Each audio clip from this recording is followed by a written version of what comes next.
근데 박근혜가 503호가 사실은 가능성은 좀 적기는 한데 법정에 나온다는 가정을 한번 세워보는 것도 굉장히 좀 의미가 있을 것 같아요. 그래서 제가 지른 질문이에요. 네, 무슨 말이냐면은 생중계가 되기 때문에 국민을 상대로 하고 싶은 말이 있을지도 모르겠다. 네. 급작스럽게 나오는 거예요. 나와서 아마도 선고하기 전에 피고인 그 최후 진술이 있거든요. 최후 진술에서 말도 안 되는 이상한 얘기들을 하면서 그 법정 안에 들어와 있는 밖에 있는 박사모들로 하여금 폭동을 일으키게 하려고 하는 목적도 있을 수 있어요. 지금 법원 앞에 그 집회 신고 인원이 6,500명이래요.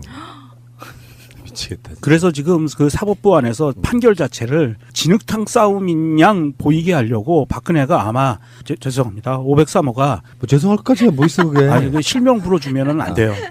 피의자의 인권을 위해서 실명은 빼고 503호가 503호가 마지막 발악을 할 수 있습니다. 그래서 503호를 아직도 추종하고 있는 일부 추종 정치인들을 동원을 해서 지방선거도 얼마 안 남았기 때문에 정부에 대해서 뭔가 여론전을 시도하려고 하는 의도를 가질 수가 있어요.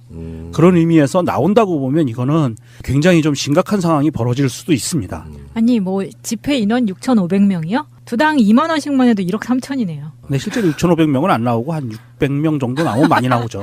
그 숫자를 많이 부른다고 해서 돈이 많이 들어가는 거나 그런 건 아니니까. 속을 뻔했네요. 마지막 발악 같은 그런 느낌으로 아주 폐악이 장난 아닌가 봐요. 막 관 갖다 놓고 관뚜껑에다가 누구 이름 써놓고 막 이런 짓들을 하는데 경찰 쪽에서 잔뜩 긴장하고 있는 부분이 있거든요. 그러니까 1심 선고 결과가 나오면 사실상 난동 수준의 어떤 설환이 좀 벌어질 거라는 생각이 들고 이제 그렇긴 한데 문제는 이제 재판에는 나올 수도 있고 안 나올 수도 있지만 안 나올 가능성이 더 높다고 하는 건데 우리들 입장에서야 박근혜가 마치 무슨 탄압받는 피해자처럼 해서 생중계를 이용해서 뭔가 자기 억울함을 알리려고 할지도 모르겠지만 그것을 국민이 받아줄 만한 정서가 돼 있겠냐. 저것도 아직도 반성 안 했구나라고 하는 민심 악화의 우려도 있거든요. 그런 부분이 있어서 박근혜가 일단은 안 나온다고 보고 지금까지 안 나오는데 맨몸으로 지금까지 변호사까지 선임 안 해가지고 국선 변호인으로 재판받고 있는데 아직도 우리의 마음속에는 선한 마음속에는 503호를 사람으로 생각합니다. 그 박정희 씨의 딸 박모 씨, 박정희 씨의 딸 모근혜 씨, 모근혜 씨, 그냥 뭐 P 씨예요, P 씨. 근데 일단 그렇다 치고 이제 재판은 그렇게 안 나올 걸 가능성이 높다고 치고 형량이 문제죠. 형량이 구형량은 지금 징역 30년, 벌금 1,185억 원이거든요. 어떻게 될까요? 우리 민정수석이 한번 예상 한번 해보십시오. 1심 선고 25년 예상하고요. 참고로 최순실은 1심에서 20년 받았습니다. 예, 최순실은 20년 받았는데 재판부 입장에서는 공직자라는 부분이 있기 때문에 가중해야 된다. 공범이긴 하지만 그리고 주도적인 주범으로서의 입장이 있었다 해서 법정 최고형인 무기징역이나 사형을 내릴 수도 있지만 지금부터는 이제 속마음입니다. 판사들의 속마음은 이재용과 관련된 혐의들은 무죄를 내려줘야 되니까 25년까지만 내려줘야 되겠어라고 생각을 할 거예요. 어떤 전문가들이 이제 25년 보는데 네. 저는 무기도 나올 수 있다. 왜 그러냐면 세월호도 지금 밝혀지고 있는 상태이기 때문에 그 다음에 걸석 재판이 너무 많았고 불성실했잖아요. 또 재판부가 이 괘씸죄라는 게 있거든요. 그래서 좀 무기징역도 나올 수 있다 1심에서는. 예. 저는 그래서 무기징역으로 좀 무게를 좀. 근데 무기징역이 사면이 더 쉽다는 얘기가 있죠. 지금 사실 박근혜 전략은 재판에서 무죄 받는 전략은 없어요. 왜냐하면 자기 공범들이 다 유죄잖아. 그러니까 최순실 이하 공범이라고 불리는 정호성, 안정범 이런 사람들이 다 유죄를 받았기 때문에 앞선 재판에서 박근혜가 그중에 수개인데 그 무죄에 올릴 확률은 없고 박근혜 전략과 이명박의 전략은 똑같아요. 그냥 대충 재판받고 사면받겠다는 전략밖에 없어요. 그런데 그것도 쉽지가 않습니다. 왜 그러냐면 지금 그 한국적 정서를 보면요. 사면권이 남발한다고 해서 보통 60에서 70% 이상 형을 살아야 사면 얘기가 나오거든요. 분위기가. 그러니까 아까 말한 대로 우리 권 PD가 얘기한 대로 한 25년 맞으면 한 12년 정도 살면 국민적 정서가 뭐 사면 좀 해줘야 되는 거 아니냐 이렇게 이제 얘기가 불 수 있는 거고 법무부에서도 사실은 사면 명단에 올릴 수도 있거든 전직 대통령이니까.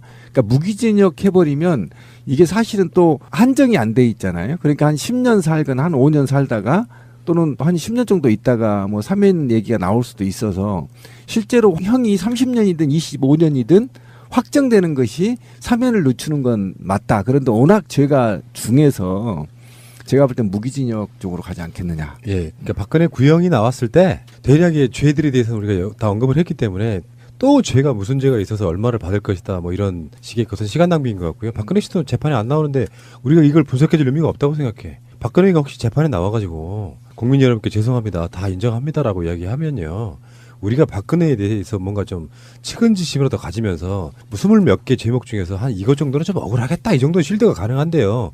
다 안 했다, 나는 억울하다는 식으로 이렇게 나간다 그러면 이거는 할 말이 없는 것이고, 어쨌건 그런 상황인 것 같고요. 그러니까 예상은 25년? 예, 25년이고요. 저는 박근혜가 희망사항이 있다면 503호께서 그 법정에 출두하셔서 최후 진술에서 이런 그 진술을 좀 해줬으면 좋겠어요. 제가 모자라서 5035입니다. 지금 얘기하는 저는 제가 모자라서 이명박 전 대통령과 그 측근들 그리고 나를 옹이했던 측근들에 휘둘린 나의 이 모자람을 처벌해 주십시오. 저는 주범이 아닙니다. 그런 주범은 따로 있습니다. 이런 진술을 했으면 좋겠어요. 그럴 인격이 돼? 자, 알겠고요. 자, 박근혜 씨에 대한 사실상의 촛불 이후에 가장 중요한 날이 됐습니다. 벌써 1년이 훨씬 넘어서 기소된지 가장 중요한 날이 돼서 굉장히 많은 사람들이 박근혜의 1심 선고 공판에 관심이 쏟아질 것 같습니다. 박근혜 전 대통령의 1심 선고 공판 TV로 생중계하기로 결정이 됐죠. 그런데 박 전 대통령의 변호인이었던 도태우 변호사가 이 생중계를 제한해달라 이런 가처분 신청을 또 법원에 냈네요. 무슨 이유인지 직접 들어보죠. 도태우 변호사님 안녕하세요. 네, 안녕하십니까. 예. 지금은 박 전 대통령의 변호인이 아니시죠? 네, 그렇습니다. 언제부터 언제까지? 민사 대리인입니다. 네. 어떤 대리인이요? 예, 민사소송의 대리인이. 아, 민사소송은 지금 네. 그 대리인 하고 계세요? 네네. 형사건에 대해서는 그러니까 지난번 구속기간 연장된 이후에 다들 이제 사임하신 거죠? 네, 맞습니다. 혹시 그 사임한 이후에도 박 전 대통령 접견하거나 그러신 적 있나요? 예, 최근에 민사소송 대리인 자격으로 몇 차례 접견했습니다. 아, 바로 이제 내일 모레 1심 선고인데 혹시 박 전 대통령이 선고에 대해서 무슨 언급 없으시던가요? 근데 그런 말씀 전혀 나누지 못했습니다. 아, 뭐 심경이나 표정 이런 거에서 좀 어떤 게 느껴진 거 없으셨습니까? 제가 뭐 그렇게 뭐 넘겨짓거나 그런 범위는 아니라고 생각됩니다. 예, 그동안 쭉 접견하시던 데랑 다 똑같았다 그냥? 네, 대체로 뭐 변화 예. 있는 것은 없었습니다. 알겠습니다. 자, 금요일 그 생중계 결정 났는데 문제 있다고 보시는 거죠? 왜 문제가 있습니까? 네, 제가 가처분을 낸 부분은 전부 제한해 달라는 게 아니라 네. 일부분을 제한해 달라는 것입니다. 예. 그 일부분은 주로 사실관계에 대한 부분입니다. 예. 그래서 형량을 선고하거나 그 관련 법령 적용을 설명하는 부분까지는 국민의 알 권리라든지 공공의 이익을 피고인의 인격권 등과 형량해서 예. 적절히 보도할 수 있기도 한 문제라고 생각되지만요. 예. 그 판결 이유를 설명하면서 사실관계를 굉장히 상세하게 말하게 되는 부분은 네. 지금이 1심이기 때문에 특히 문제가 된다고 생각됩니다. 예. 이것이 우리 3심까지 거쳐야 유죄로 확정이 되는 것인데요. 예. 그 유죄로 확정되기 전에는 헌법상 무죄 투정의 원칙이 적용되어야 할 것입니다. 예. 그런데 이 사건은 공소 사실이 방대하고 피고인은 전면적으로 무죄를 주장해서 대립이 극심합니다. 예. 그리고 진행의 공정성에 문제가 제기되면서 파행을 겪기도 했습니다. 예. 그런데 이런 상태에서 유죄가 확정되기도 전에 그 사실관계를 상세하게 다룬 부분이 전국적으로 중계된다는 것은 헌법상 권리인 무죄 추정의 원칙, 또 적법 절차의 원리 등이 훼손되고 나아가서 공정한 재판을 받을 권리도 침해받는 것으로 그렇게 생각했습니다. 네.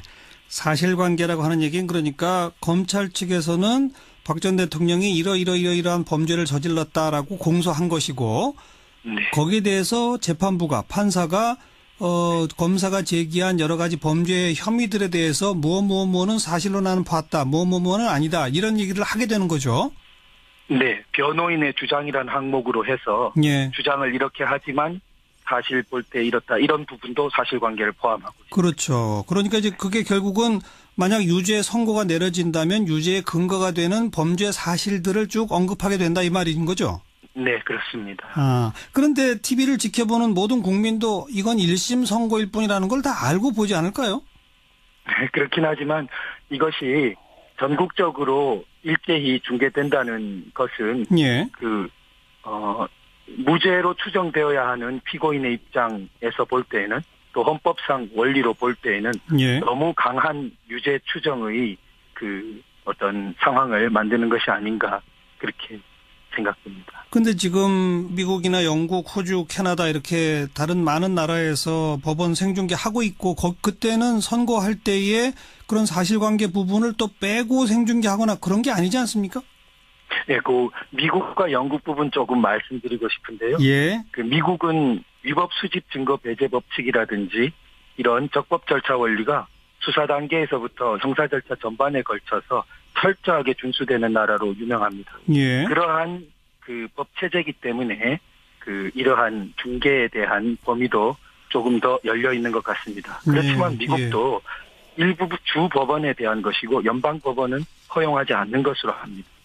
또 적법 절차 원리의 모국인 영국에는 2011년에야 촬영이 허용된 것으로 알고 있고요. 예. 영국에서조차 1, 2심은 금지되고 대법원 최종심만 허용된 것으로 알고 있습니다. 예. 그런데 무죄 추정의 원칙이 있다 손 치더라도 사실 재판을 특히 선고하는 재판을 생중계하게 되면 정작 국민들이 보고 싶은 거는 선고 형량이 중요한 게 아니라 사실관계를 사실 보고 싶어 하지 않을까요? 사실관계 부분은 너무나 방대한 부분의 공소사실이 있고 그 각각의 세부적인 쟁점마다 치열한 다툼이 있습니다. 그래서 그런 부분에 대해서 어떤 전체적인 공정한 어떤 정보가 다 제공되지 못하는 그런 한계가 있는 상황에서 아직 최종심이 아닌 단계의 일종의 진행 중인 판단이겠죠. 제도 전체로 보면. 그러한 진행 중인 판단을 마치 너무나 최종적인 판단처럼 전달될 수 있게 하기에 그런 부분이 굉장히 헌법상 원리의 훼손을 가져오는 게 아닌가 그렇게 생각됩니다. 결국 항소심 2심에서도 그 사실관계를 놓고 변호인 측과 치열하게 다투게 될 거다 이런 말씀이시잖아요. 그래서 제가 예단하기는 어렵지만 일반적인 경우로 보자면 2심에서도 치열하게 다투는 것이 아마 일반적인 경우가 아닌가 생각됩니다. 그렇게 2심에서 치열하게 다투는 과정에서는 2심을 맡은 재판부가 판단을 내리는 거지 국민이 판단을 하는 건 아니지 않습니까? 네, 물론 재판부가 판단을 하겠죠. 2심에서. 그러니까 재판부가 판단을 하는데 1심 선고가 생중계된 경우와 그중에 사실관계는 생중계 안 한 경우가 항소심의 재판부의 무슨 판단에 영향을 미칠까요? 그렇지만 재판부가 판단을 한다고 하지만 국민들에게 너무나 널리 1심 재판부의 판단 자체가 기정사실로 받아들여진다면 이것은 2심 재판부의 공정한 판단에 결코 유리한 상황은 아닐 거라고 생각됩니다. 그래서 우리가 헌법상의 원칙을 존중하는 방향으로 자꾸 문화를 만들어 가야 되는 것 아닌가. 또 이번에 촬영 규칙을 개정했을 때 선고 시에 한한다는 것을 추가한 반면에 2항에서 신설하기를 시간 방법을 제한할 수 있다고 동시에 신설했습니다. 이렇게 개정한 취지는 선고 시에 촬영을 허용하되 그 중계의 시간이나 방법을 제한할 수 있다는 것을 강조한 법사의 의도거나 입법 취지로 보입니다. 그래서 그런 지혜를 10분 살려야 할 것 아닌가. 그런데 법원이 생중계를 결정한 사안에 대해서 물론 다른 법원에 가처분 신청을 제출하신 거긴 합니다만은 다른 법원이라 하더라도 이걸 받아들일 가능성이 있을까요? 그래서 법원의 판단은 제가 말씀드릴 범위를 넘는 것 같습니다. 일단 주장은 해보고 싶었다 이 말씀이군요. 네. 신청인의 자격과 관련해서 가장 조금 당장 의문이 들 수 있는데요.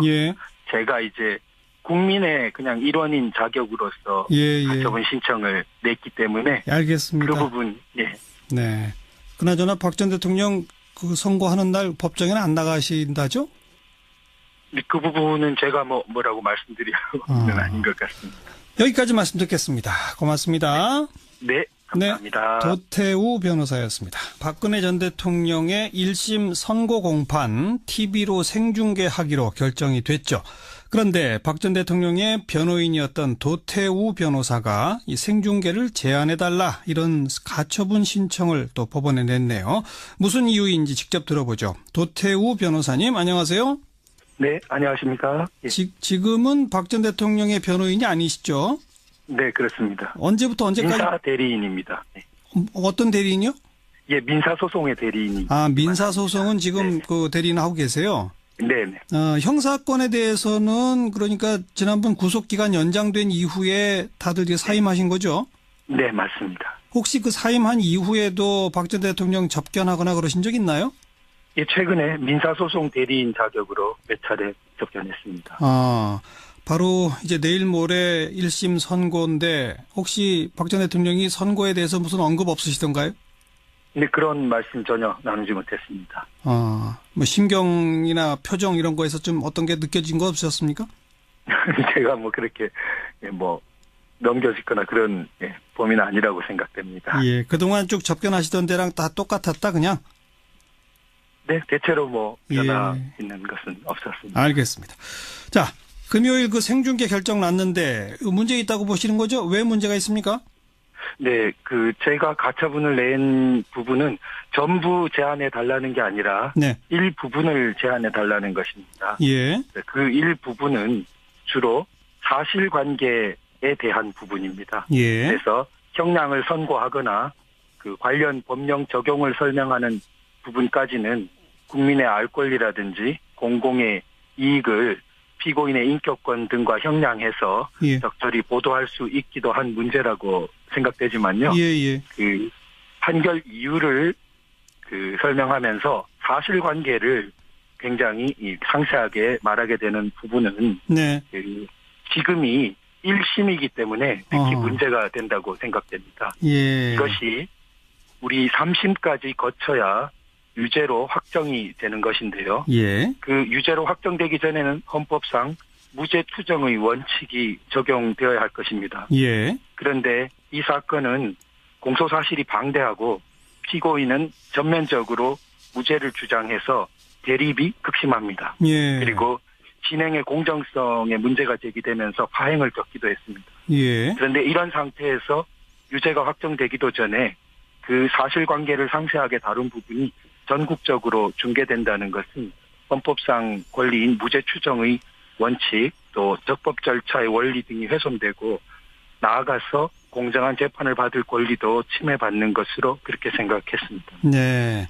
사실관계라고 하는 얘기는 그러니까 검찰 측에서는 박 전 대통령이 이러이러한 범죄를 저질렀다라고 공소한 것이고 네. 거기에 대해서 재판부가 판사가 검사가 제기한 여러 가지 범죄 혐의들에 대해서 무엇은 사실로 나는 봤다. 무엇은 아니다. 이런 얘기를 하게 되는 거죠. 네. 변호인의 주장이란 항목으로 해서 예. 주장을 이렇게 하지만 사실 볼 때 이렇다. 이런 부분도 사실관계를 포함하고 있습니다. 그렇죠. 그러니까 이제 그게 결국은 만약 유죄 선고가 내려진다면 유죄의 근거가 되는 범죄 사실들을 쭉 언급하게 된다 이 말인 거죠. 네, 그렇습니다. 그런데 TV를 지켜보는 모든 국민도 이건 1심 선고일 뿐이라는 걸 다 알고 보지 않을까요? 네, 그렇긴 하지만 이것이 전국적으로 일제히 중계된다는 것은 예. 무죄로 추정되어야 하는 피고인의 입장에서 볼 때에는 또 헌법상 원리로 볼 때에는 예. 너무 강한 유죄 추정의 어떤 상황을 만드는 것이 아닌가 그렇게 생각됩니다. 근데 지금 미국이나 영국, 호주, 캐나다 이렇게 다른 많은 나라에서 법원 생중계 하고 있고 그때는 선고할 때에 그런 사실관계 부분을 또 빼고 생중계하거나 그런 게 아니지 않습니까?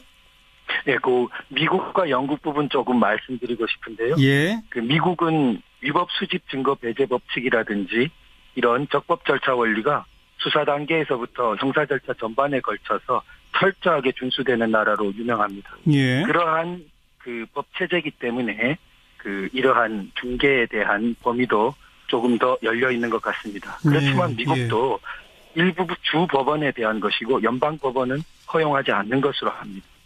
또 적법 절차 원리의 모국인 영국 한국에는 예. 2011년에야 촬영이 허용된 것으로 알고 있고요. 예. 영국에서조차 1, 2심은 금지되고 대법원 최종심만 허용된 것으로 알고 있습니다. 예, 예. 그런데 무죄 추정의 원칙이 있다 손 치더라도 사실 재판을, 특히 선고하는 재판을 생중계하게 되면 정작 국민들이 보고 싶은 거는 선고 형량이 중요한 게 아니라 사실관계를 사실 보고 싶어 하지 않을까요? 사실관계 부분은 너무나 그 방대한 부분의 공소사실이 있고 그 각각의 세부적인 쟁점마다 치열한 다툼이 있습니다. 그래서 그런 부분에 대해서 예. 어떤 전체적인 공정한 어떤 정보가 다 제공되지 못하는 그런 예. 한계가 있는 상황에서 예. 아직 그 최종심이 아닌 단계의 일종의 진행 중인 판단이겠죠. 제도 예. 전체로 보면. 예. 그러한 진행 중인 판단을 마치 너무나 최종적인 판단처럼 전달될 수 있게 하기에 그런 부분이 굉장히 헌법상 원리의 훼손을 가져오는 게 아닌가 이렇게 생각됩니다. 결국 항소심 2심에서도 그 사실관계를 놓고 변호인 측과 치열하게 다투게 될 거다 이런 말씀이시잖아요. 그래서 제가 뭐 예단하기는 어렵지만 예. 일반적인 경우로 보자면 2심에서도 치열하게 다투는 것이 아마 일반적인 경우가 아닌가 생각됩니다. 그렇게 2심에서 치열하게 다투는 과정에서는 2심을 맡은 재판부가 판단을 내리는 거지 국민이 판단을 하는 건 아니지 않습니까? 네, 물론 그 재판부가 판단을 하겠죠. 예, 2심에서. 예. 그러니까 재판부가 판단을 하는데 1심 선고가 생중계된 경우와 그중에 사실관계는 생중계 안 한 경우가 뭐 항소심의 재판부의 무슨 판단에 영향을 미칠까요?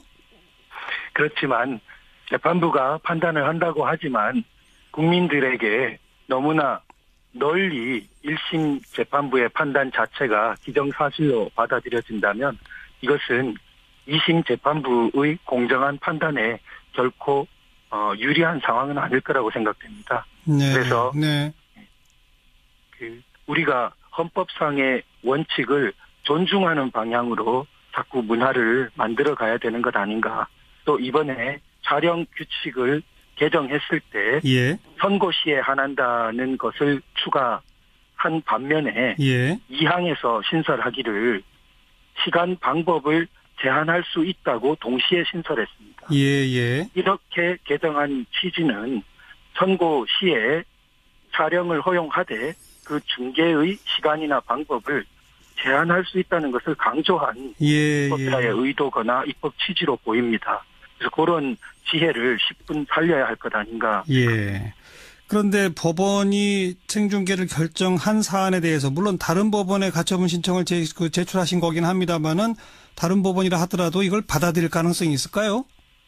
그래서 뭐 법원의 판단은 제가 뭐 말씀드릴 범위를 넘는 것 같습니다. 일단 주장은 해보고 싶었다 이 말씀이군요. 네. 뭐 신청인의 자격과 관련해서 가장 조금 당장 의문이 들 수 있는데요. 예.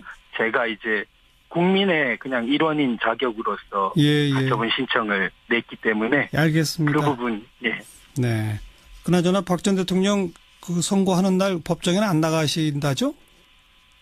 그 부분은 제가 뭐라고 말씀드리는 아닌 것 같습니다. 여기까지 말씀 듣겠습니다. 고맙습니다. 네, 감사합니다. 도태우 변호사였습니다.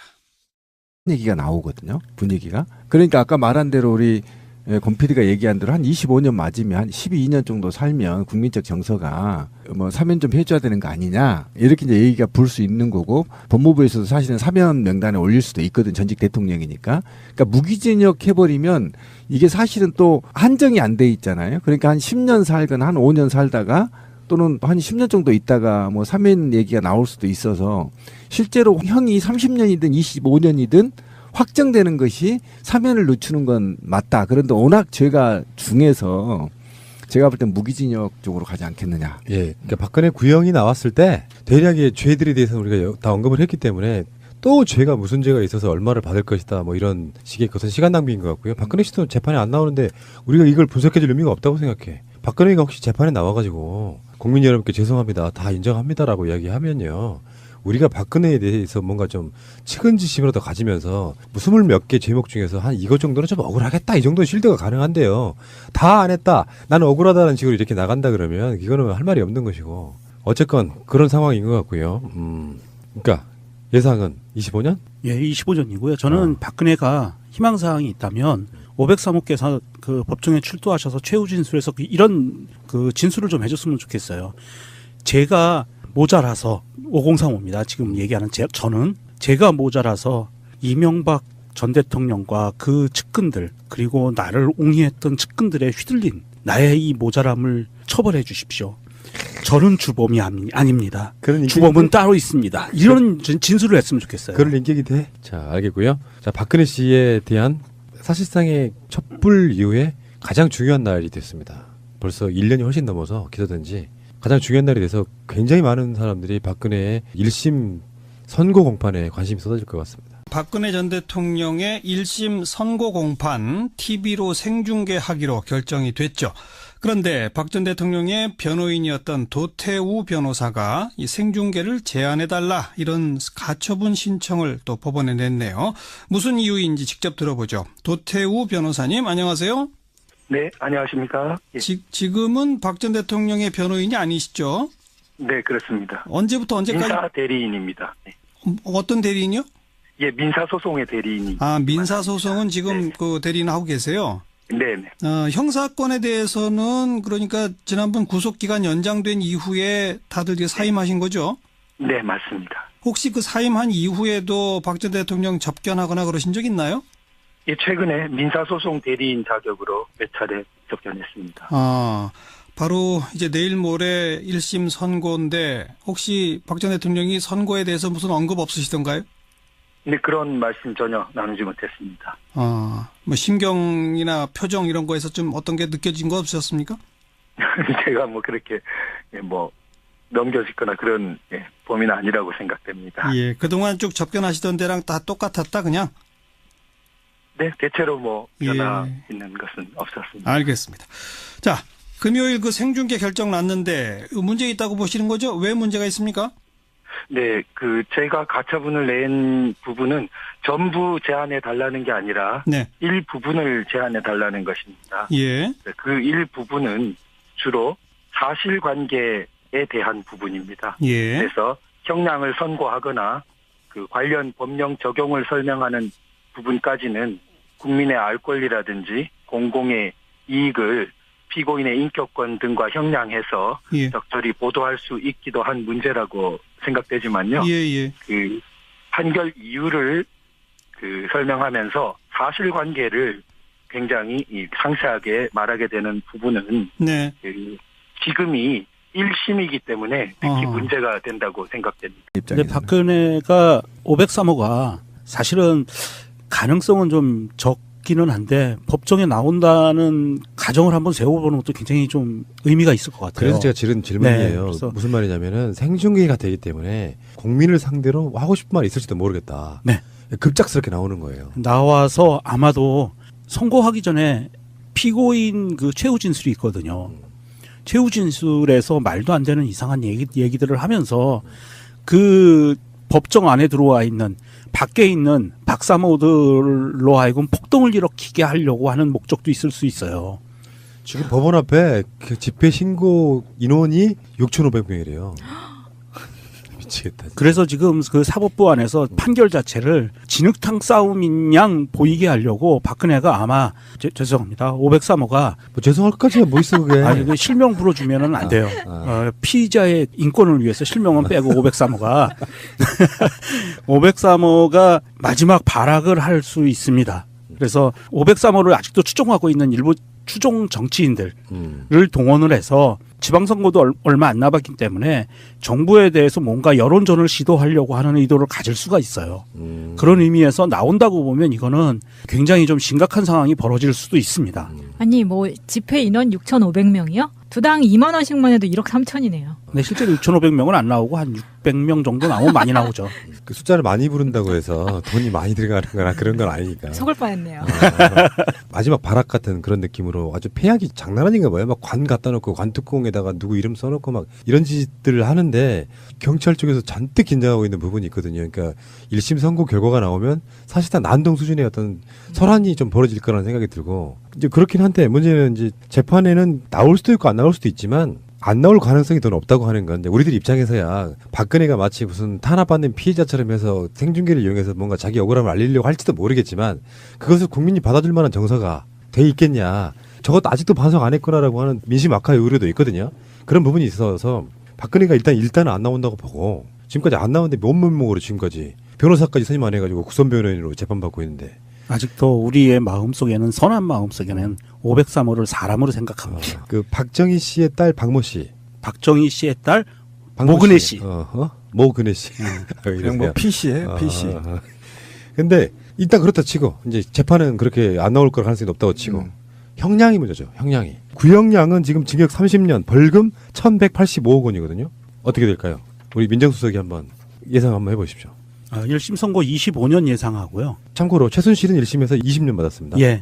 최순실은 20년 받았는데 재판부 입장에서는 공직자라는 부분이 있기 때문에 가중해야 된다. 공범이긴 하지만 그리고 주도적인 주범으로서의 입장이 있었다 해서 법정 최고형인 무기징역이나 사형을 내릴 수도 있지만 지금부터는 이제 속마음입니다. 판사들의 속마음은 이재용과 관련된 혐의들은 무죄를 내려줘야 되니까 25년까지만 내려줘야 되겠어라고 생각을 할 거예요.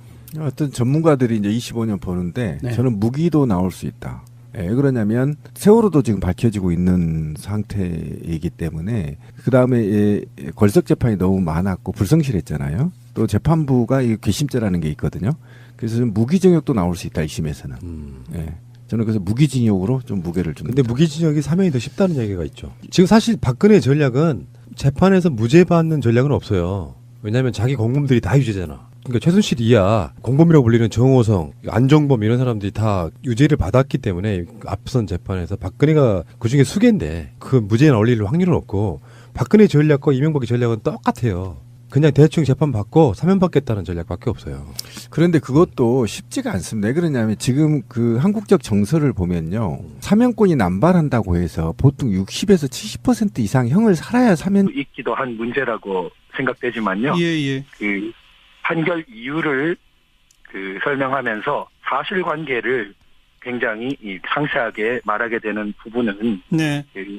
지금이 1심이기 때문에 특히 문제가 된다고 생각됩니다. 예. 이것이 우리 3심까지 거쳐야 유죄로 확정이 되는 것인데요. 예. 그 유죄로 확정되기 전에는 헌법상 무죄 투정의 원칙이 적용되어야 할 것입니다. 예. 그런데 이 사건은 공소 사실이 방대하고 피고인은 전면적으로 무죄를 주장해서 대립이 극심합니다. 예. 그리고 진행의 공정성에 문제가 제기되면서 파행을 겪기도 했습니다. 예. 그런데 이런 상태에서 유죄가 확정되기도 전에 그 사실관계를 상세하게 다룬 부분이 전국적으로 중계된다는 것은 헌법상 권리인 무죄 추정의 원칙 또 적법 절차의 원리 등이 훼손되고 나아가서 공정한 재판을 받을 권리도 침해받는 것으로 그렇게 생각했습니다. 네. 사실관계라고 하는 얘기는 그러니까 검찰 측에서는 박 전 대통령이 이러이러한 범죄를 저질렀다라고 공소한 것이고 네. 거기에 대해서 재판부가 판사가 검사가 제기한 여러 가지 범죄의 혐의들에 대해서 뭐는 사실로 나는 봤다. 뭐는 아니다. 이런 얘기를 하게 되는 거죠. 네. 변호인의 주장이라는 항목으로 해서 예. 주장을 이렇게 하지만 사실 볼 때 이렇다. 이런 부분도 사실관계를 포함하고 있습니다. 그렇죠. 그러니까 이제 그게 결국은 만약 유죄 선고가 내려진다면 유죄의 근거가 되는 범죄 사실들을 쭉 언급하게 된다 이 말인 거죠.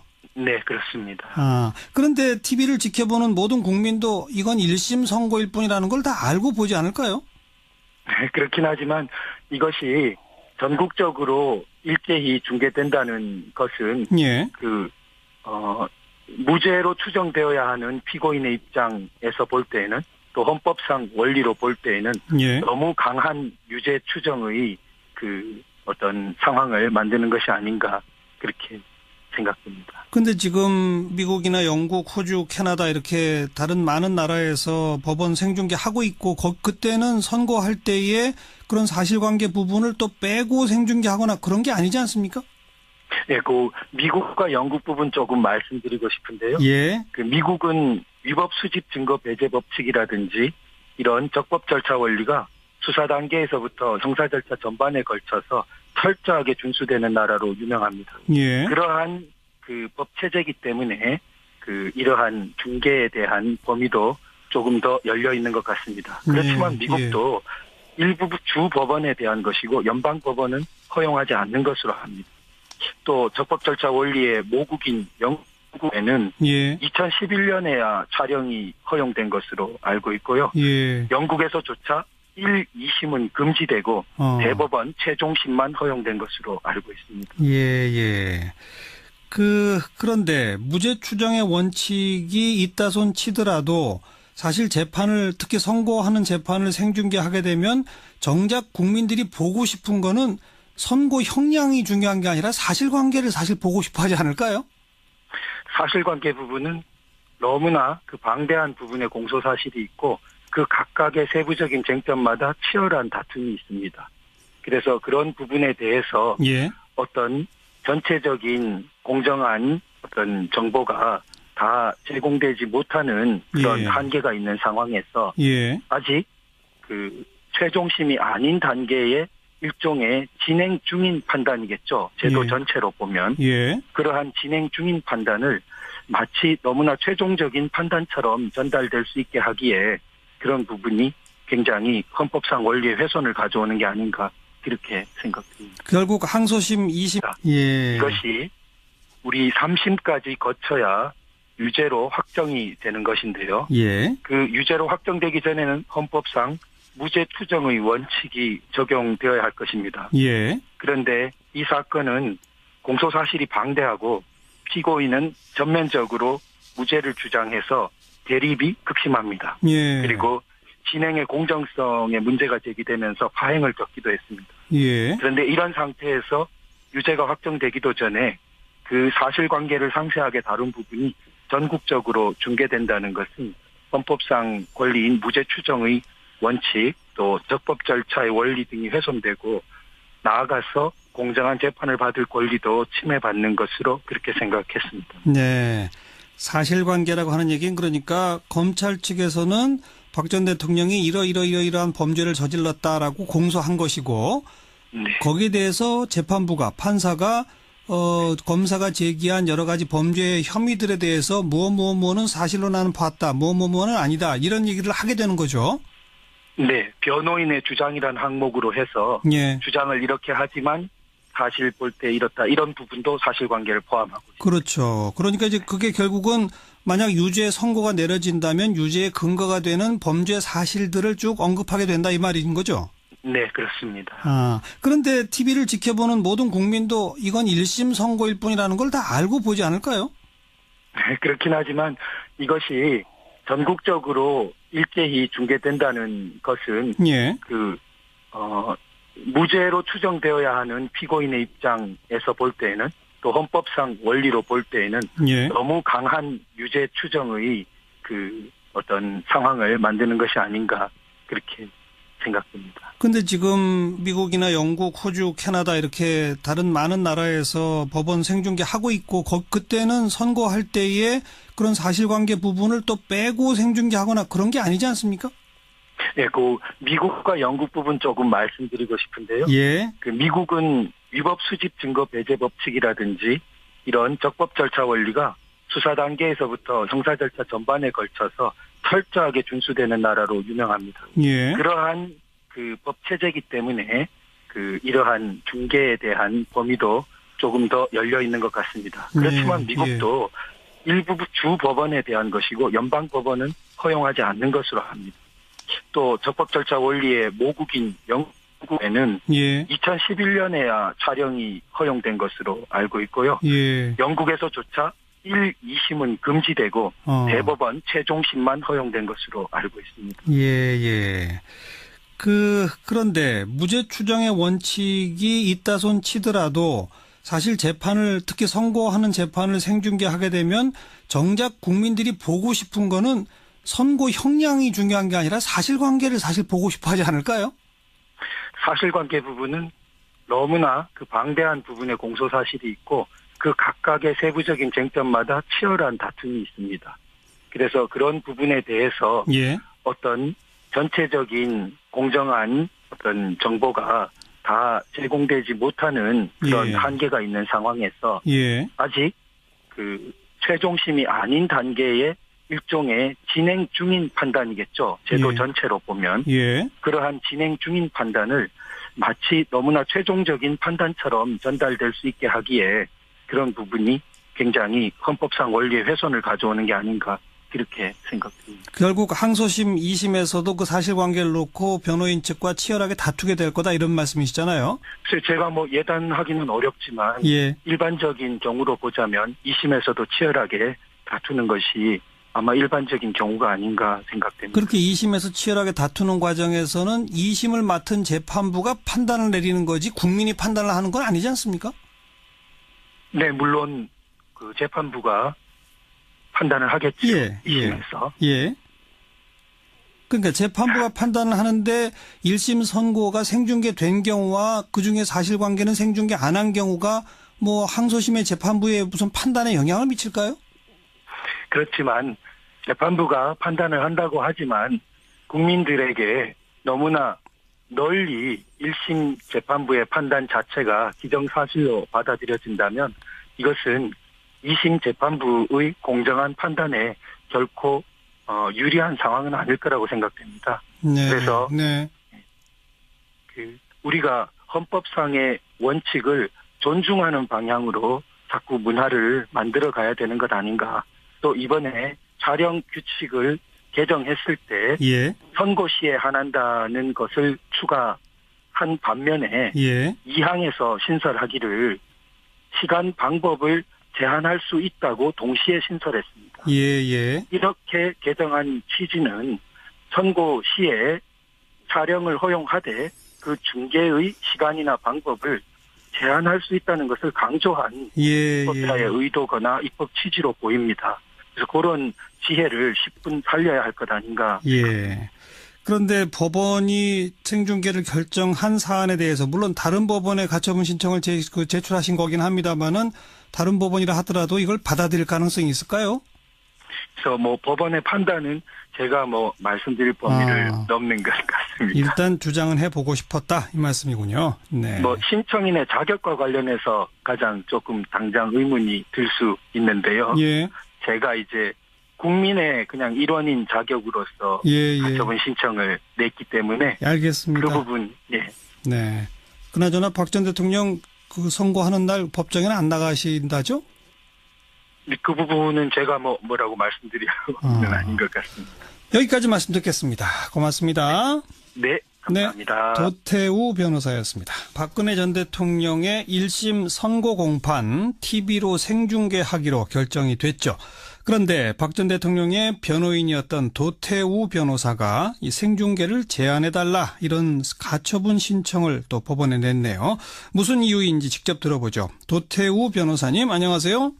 네, 안녕하십니까? 예. 지금은 박 전 대통령의 변호인이 아니시죠? 네, 그렇습니다. 언제부터 언제까지? 민사 대리인입니다. 네. 어떤 대리인이요?